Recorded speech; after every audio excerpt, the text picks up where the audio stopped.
दिल्ली के दुकानदारों को आज कश्मीर में पहलगाम में हुए दर्दनाक हमले के ऊपर पूरी पुरानी दिल्ली ही नहीं पूरे हिंदुस्तान का एक एक नागरिक 140 करोड़ नागरिक आज दहशतगर्दी के खिलाफ लड़ने के लिए तैयार बैठा है। और साथ साथ होगा वो कुरान करीम की तालीमात के खिलाफ वर्जी कभी नहीं करेगा। ये कुरान करीम तालीम दे रहा हमें और कुरान करीम किसी मेरा आपका किसी इंसान का कलाम नहीं, अल्लाह का कलाम है। तो जो भी अटैक हुआ है पहलगाम में, हम इसकी कड़ी निंदा करते हैं।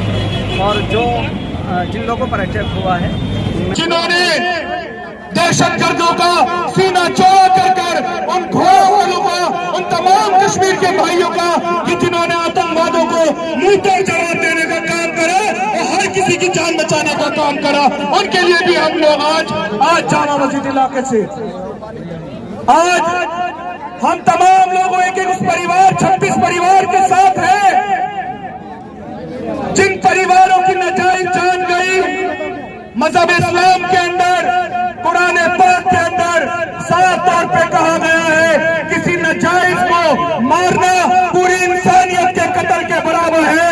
और हिंदुस्तान का एक एक नागरिक, पुरानी दिल्ली का एक एक नागरिक, 140 करोड़ देशवासी, हिंदू हो मुसलमान हो, सिख हो ईसाई हो, गरीब हो अमीर हो या इस मुल्क का 30 करोड़ मुसलमान आतंकवाद को हिंदुस्तान के अंदर किसी भी हाल में पनपने नहीं देगा। और आज इस तारीखी जामा मस्जिद चौक से हम कहना चाहते हैं, जो अपने आप को सो कॉल्ड कहते हैं कि वो लड़ाई लड़ रहे हैं, वो हिंदुस्तान के मुसलमानों के साथ भी अत्याचार और अन्याय कर रहे हैं।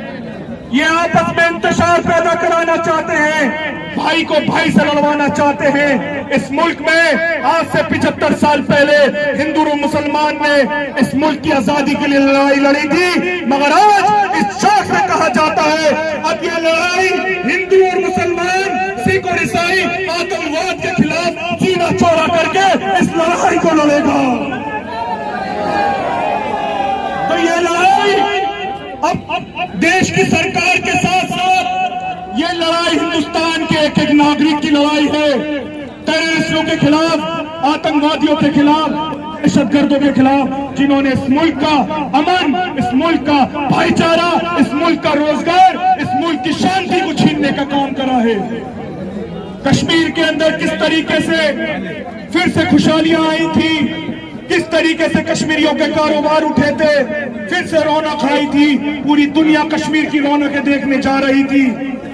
और सीजन अभी स्टार्ट भी नहीं हुआ, दहशतगर्दों ने फिर से कश्मीर को जमीन पे पलट के रख दिया, फिर से जमीन पीछे कर दिया और बेकसूर नौजवानों को, जोड़ों को, जिनका कोई लेना देना नहीं, हमारे टूरिस्ट नागरिक जो हिंदू भी थे, जो मुस्लिम भी थे, जो सिख भी थे, जो ईसाई भी थे, उनका कोई लेना देना नहीं था, उनको नाजायज मारा गया।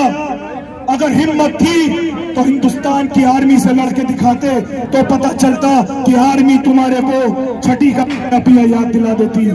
अगर ऐसा काम नहीं करा, अगर हिम्मत थी तो आर्मी से लड़ते, फौज से लड़ते, बेगुनाहों को नहीं मारते। मगर आज जब ऐसे दहशतगर्द इस तरीके के हालात पैदा करेंगे हमारे मुल्क में, तो हम लोग उनको करारा जवाब देने के लिए एक एक इंसान उठेगा। मैं सलाम करता हूं पुरानी दिल्ली, पूरी दिल्ली के तमाम इलाके, चाहे ओखला का इलाका हो, जमुना पार का इलाका हो, पुरानी दिल्ली का इलाका हो।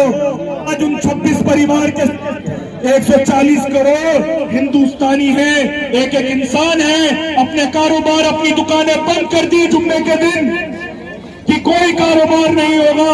उन 26 के 26 परिवारों से मैं कहना चाहता हूं, आज आपके साथ हिंदुस्तान का 30 करोड़ मुसलमान इस मुल्क को बचाने के लिए, इस मुल्क के अमन के लिए, इस मुल्क के भाईचारे के लिए आपके साथ खड़ा है, आखिरी सांस तक खड़ा है। जब लड़ाई पड़ोसी मुल्क पाकिस्तान से हो या किसी से भी हो जो हमारे मुल्क के ऊपर बुरी नजर रखेगा, सबसे पहले हिंदुस्तान के एक एक मुसलमान का खून बहेगा और अपने मुल्क में दहशतगर्दी को पुनः अपनाई देंगे। बहुत बहुत शुक्रिया। गर्मी का वक्त, जुम्मे के बाद आप तमाम लोग इकट्ठे हुए बड़े पैमाने पे, आप तमाम लोगों का बहुत दिल की गहराइयों से शुक्रिया अदा करते हैं। सरकार जल्द से जल्द कड़े फैसले ले, सख्त फैसले ले, उसके बाद जब ही आज देश को सुकून मिलेगा। और दहशतगर्दी मुर्दाबाद, दहशतगर्दी मुर्दाबाद, आतंकवाद मुर्दाबाद, इंकलाब जिंदाबाद, इंकलाब जिंदाबाद, दहशतगर्दी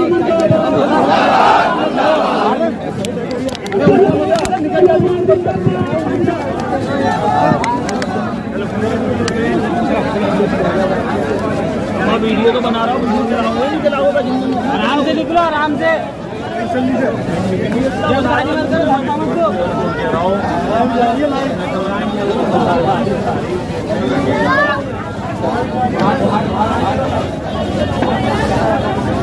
मुर्दाबाद।